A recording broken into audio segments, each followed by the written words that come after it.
Hivi leo ni Novemba 8 mwaka 2025 ambapo baadhi ya wabunge wateuliwa wameonekana wakiwa nje ya viwanja vya bunge mjini Dodoma wakiwa wanajisajili kwa mara ya kwanza ili kuanza kazi yao mapema.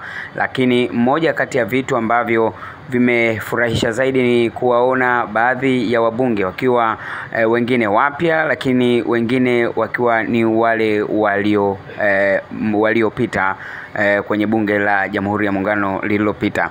Hivyo nimekusogezea habari hii ili kuweza kumuona mbunge wako. Pengine uniambie ukiwa wapi umemuona mbunge wako akiwa na sura gani?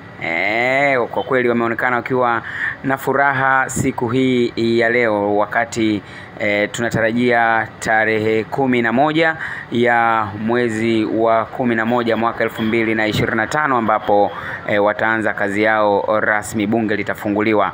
Kwa hivyo leo ilikuwa ni kujisajili, na moja kati ya watu ambao wamevutia zaidi ni watu walipokuwa kimwona Baba Levo akiwa naye anajisajili, naye akiwa ametuma video yake akiwa akitamba Baba Levo. Tusubiri tuone bunge litakuwa ni la namna gani, la aina gani kwa wakati ambao litaanza tarehe 11 mwezi wa 11 mwaka 2025.